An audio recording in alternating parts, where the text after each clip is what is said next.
Hey, you've made it to Spry Space, where people managing social media accounts come for community. This year, our focus is social media for good. Together, we can work to make social media a landscape for healthy online communities to grow. Sound good? Then come along with us on the Spry Space podcast, where we share what we know, learn what we don't, and strive to make social media better for us all.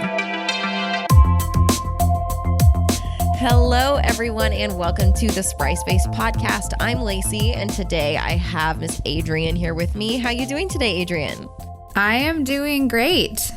This bout of warm, sunny weather feels like heaven.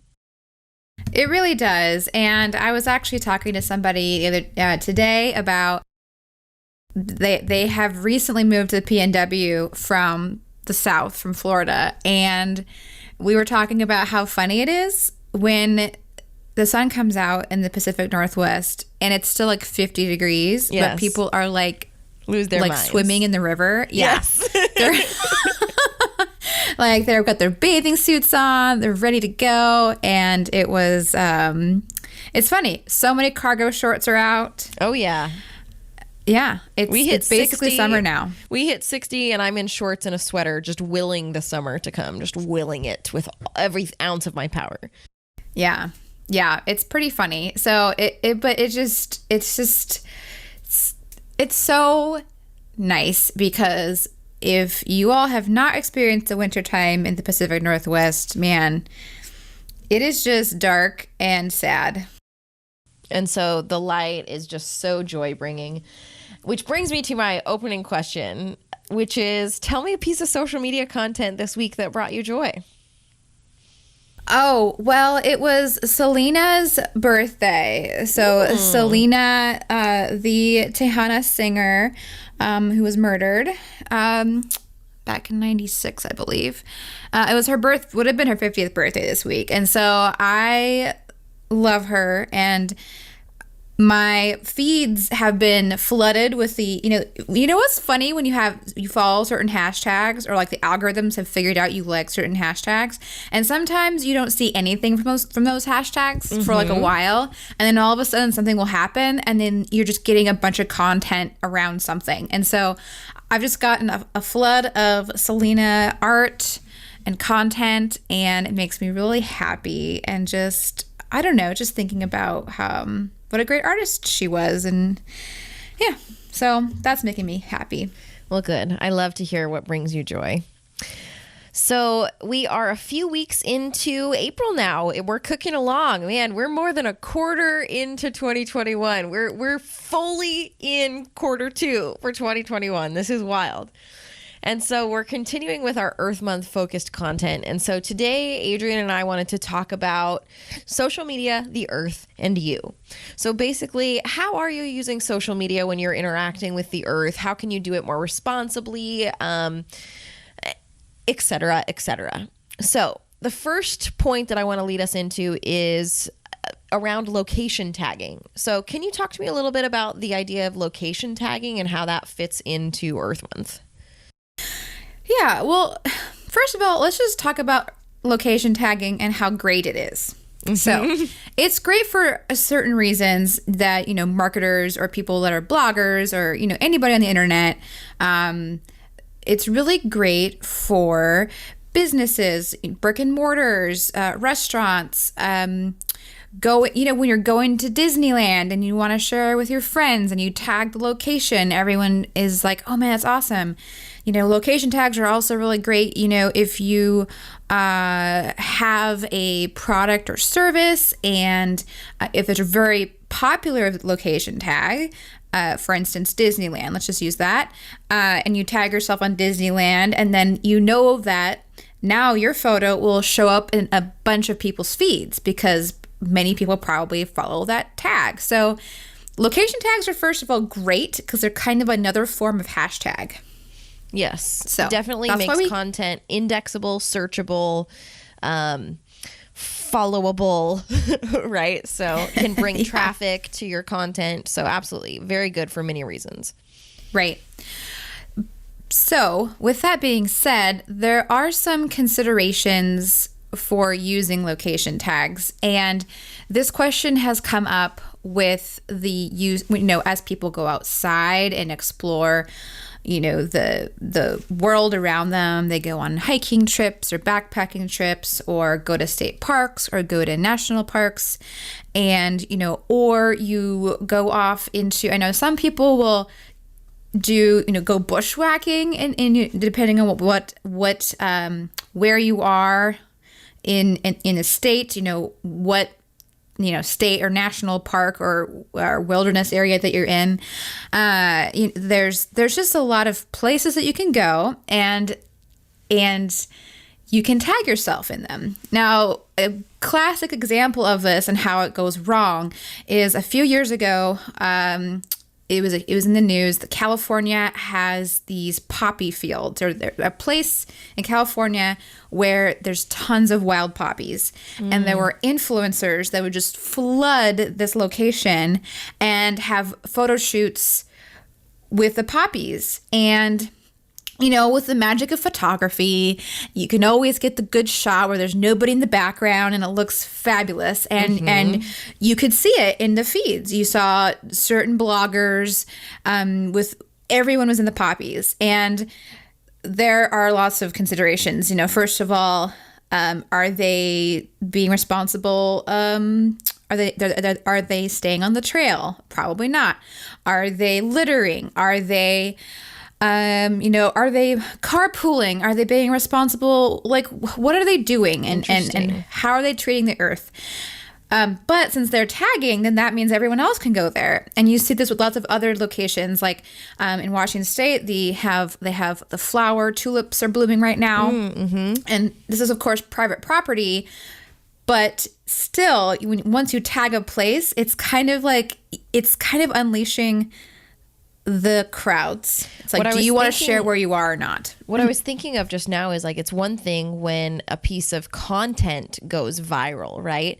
But when an actual place goes viral, like, what's the effect on that space when a spot goes viral because it's, photogenic or whatever it might be? What's the effect on that spot? Is it fair to make certain spaces go viral in a way that might actually negatively impact that space? Yeah. Another example is the Havasu Falls. And so it's down in Southwest, and basically it's a falls. It's in Arizona, and it is basically the only way to get there is you have to use donkeys. It's a very hard place to get, and it's expensive to get there, and you have to apply for a permit to hike there. But it's gorgeous. It's gorgeous. But it's been basically overrun by influencers, and because it is that kind of exclusivity. But now that everybody knows about it, now everybody wants to go there. So. Yeah. Yep.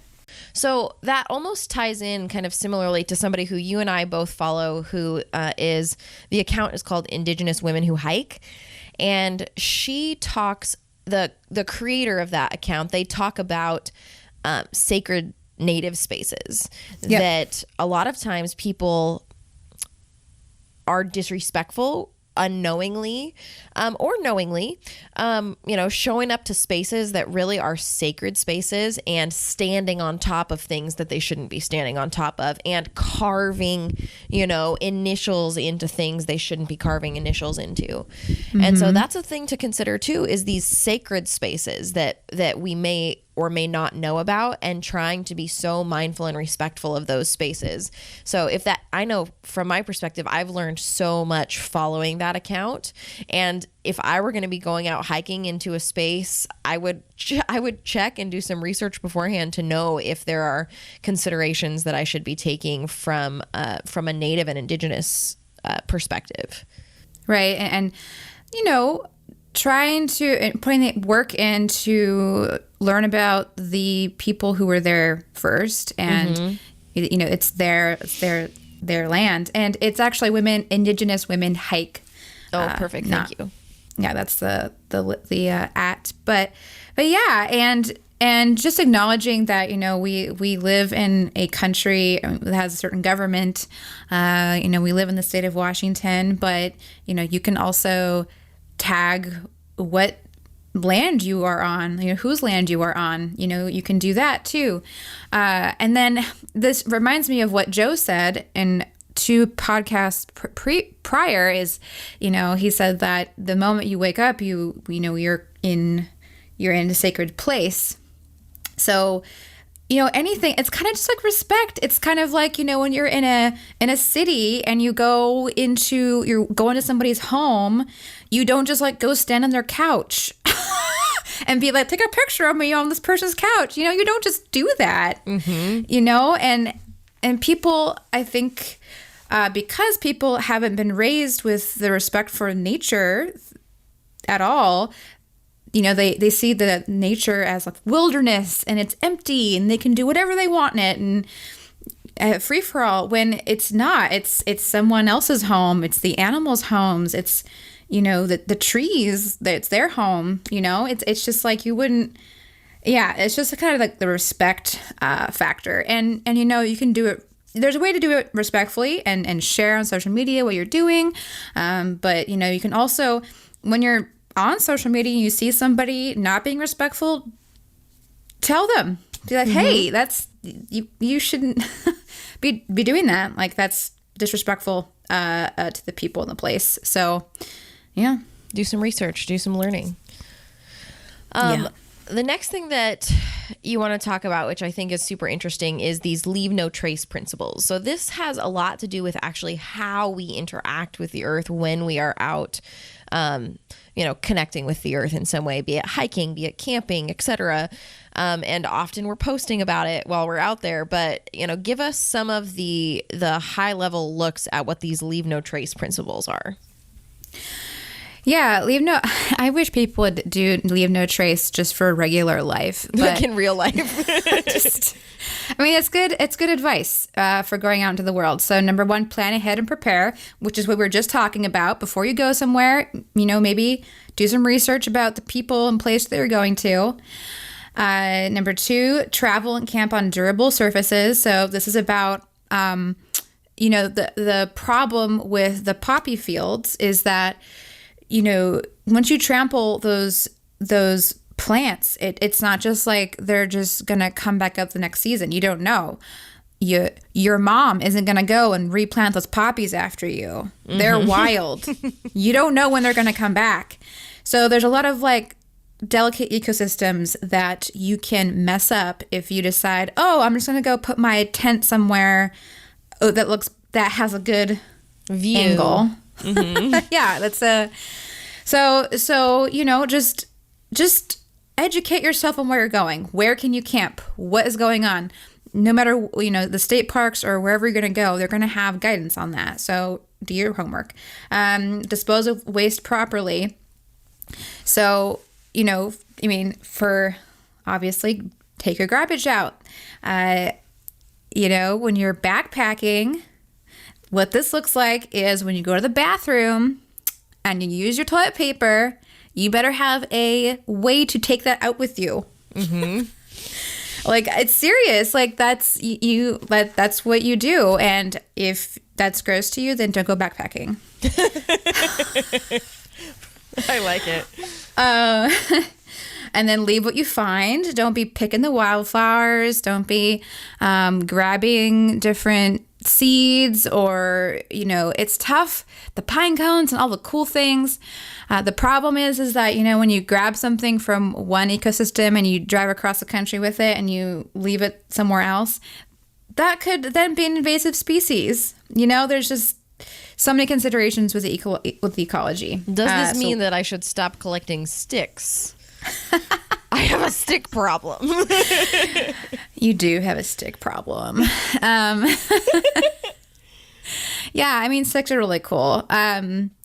Well, how about you read the Leave No Trace and you make that decision for yourself? I would say. Brilliant idea. Dependent, yeah. So minimize campfire impacts. This is one of the original, a very early marketing campaign, Smokey the Bear. Don't minimize campfire as much as possible. Understand how fire works. Wildfires and climate change are on the rise. So climate change is changing the way fires spread. This is a fact. And wildfire is incredible. It's fascinating. My husband was a wildland firefighter for a little while, and I didn't realize that fires can continue underground for days, even years. No. Because soil has air pockets. There's air pockets in the soil, and so the roots under the ground, those are organic material. They can burn, and so you put out the fires on top. But if there's fire underneath, that can suck the air down but below. And it's, they've had instances where you put out the fire and then 2 weeks later, something, a fire will start again from an underground fire.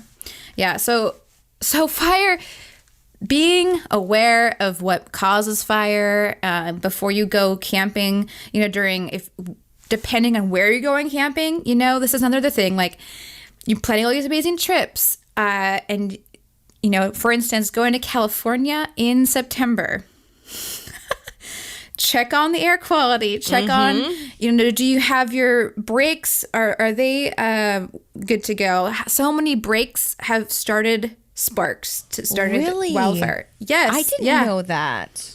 Semi trucks, their brake pads, if they make sparks, if they're not, or chains. Just metal on metal chains will start a spark and start a fire. Wow.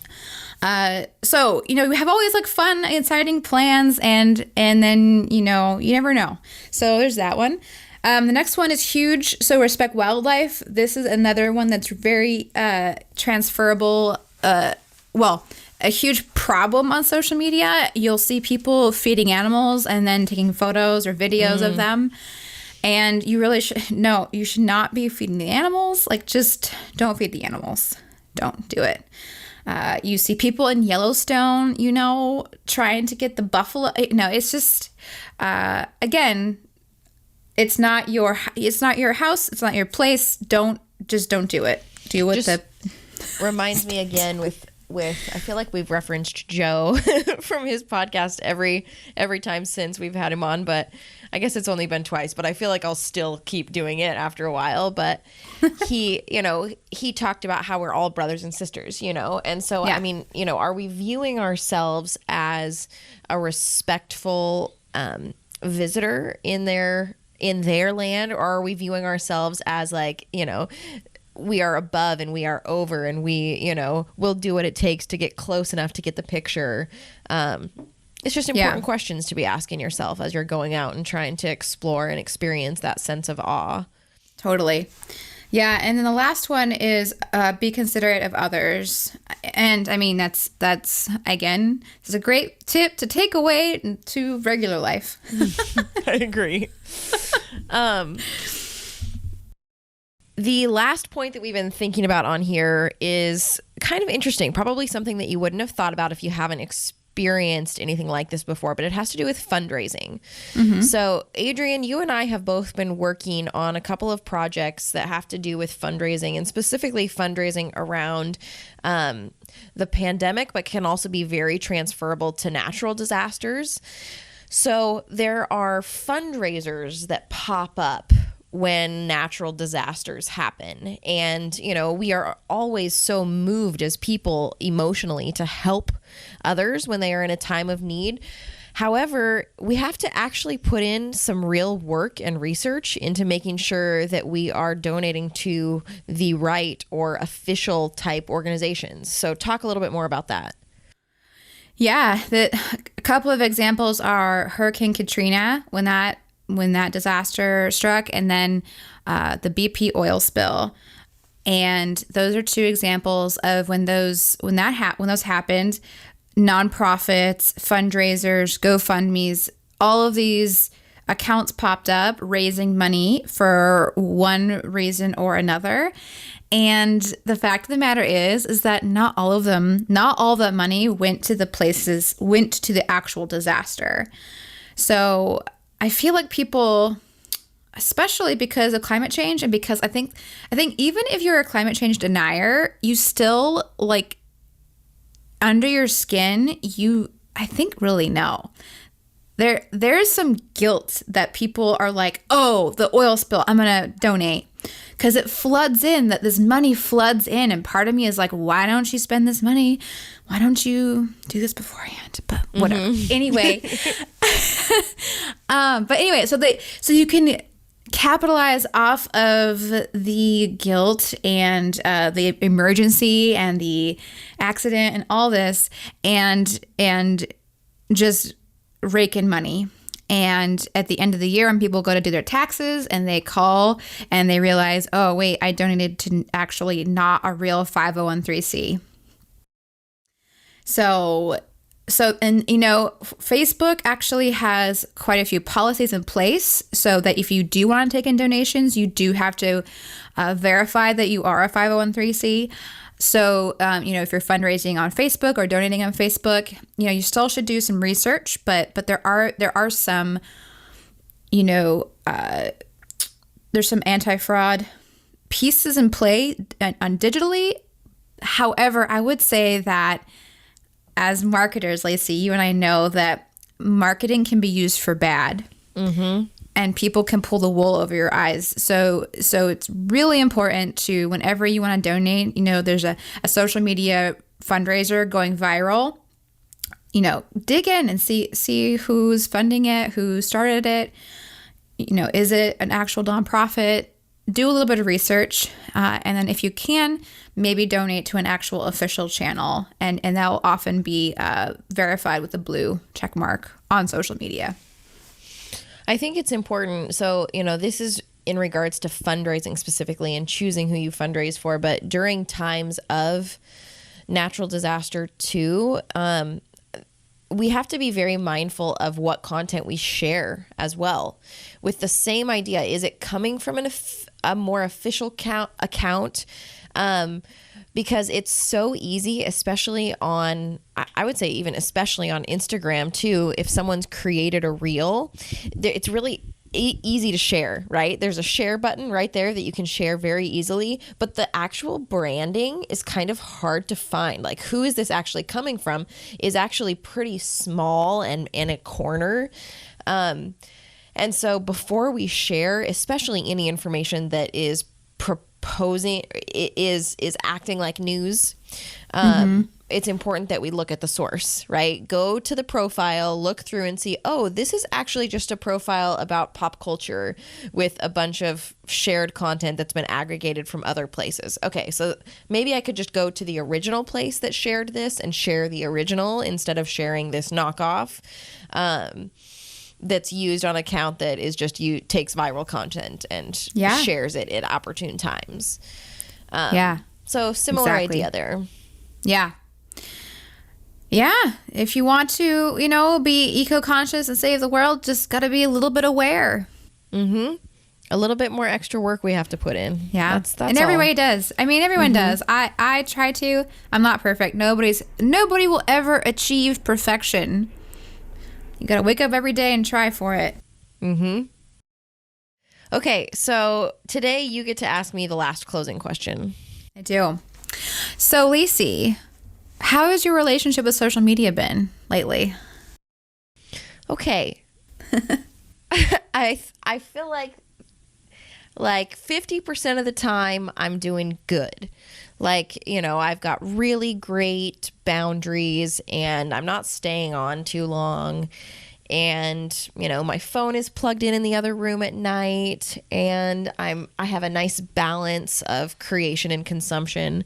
And then sometimes I sit in the bath for 120 minutes scrolling through Instagram stories.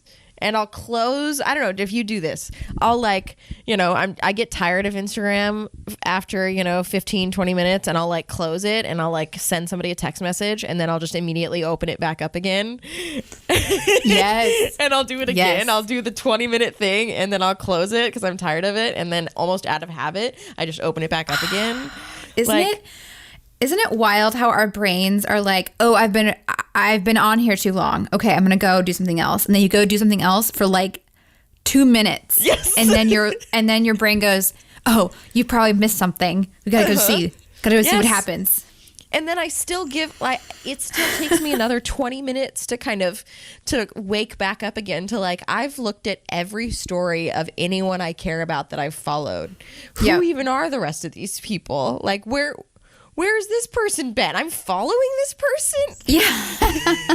I know. At like minute 80 of going through back and forth from scrolling the feed to going through the stories. I know it's bad.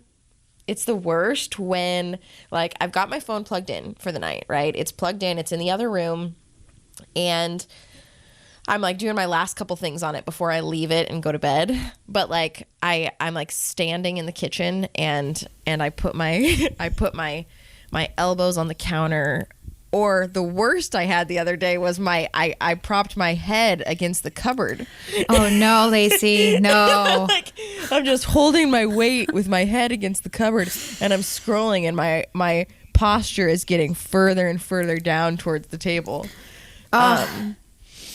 So yeah, 50% of the time I can tell that social media is still sucking the energy out of me. You know what I mean? Yeah. I'm not standing up straight. I'm not breathing very well. You know, my body is hunched over. All my energy is going down. My breathing is very shallow.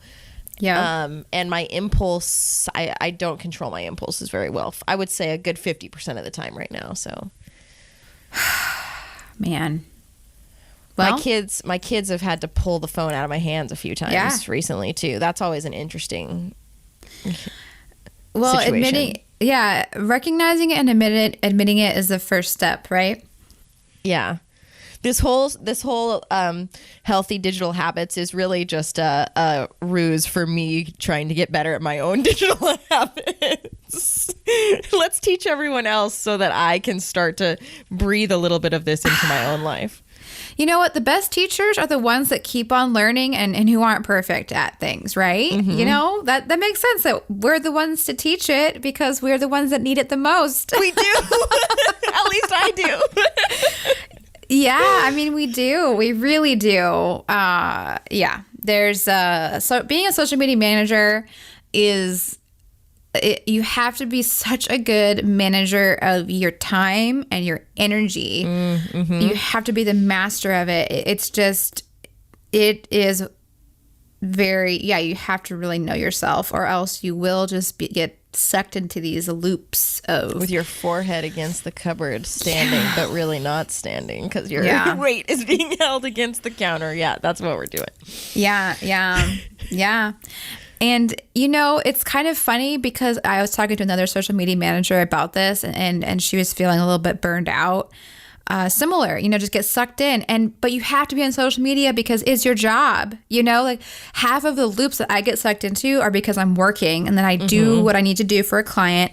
And then I get sucked into an interesting article. And then, you know, you go down the rabbit hole and you know, it's just like, how do you prevent that? And one thing that I really have to do every now and then, and I think I've talked about this before, is just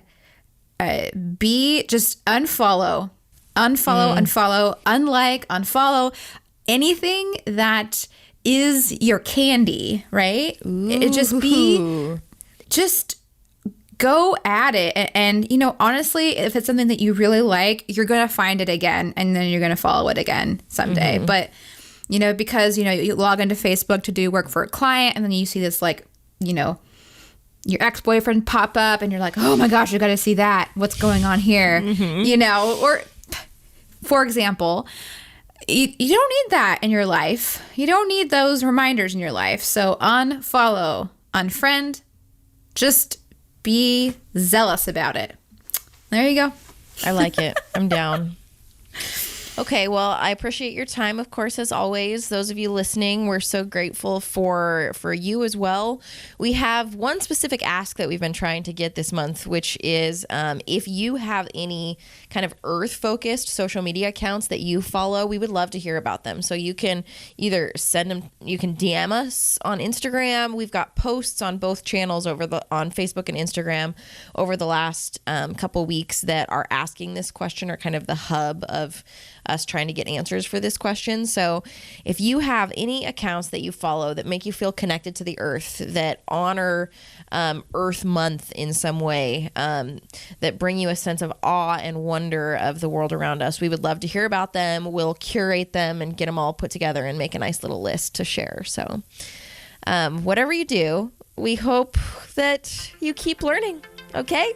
And we will talk to you all very soon. Thank you, Adrienne. Thank you. Bye. Bye.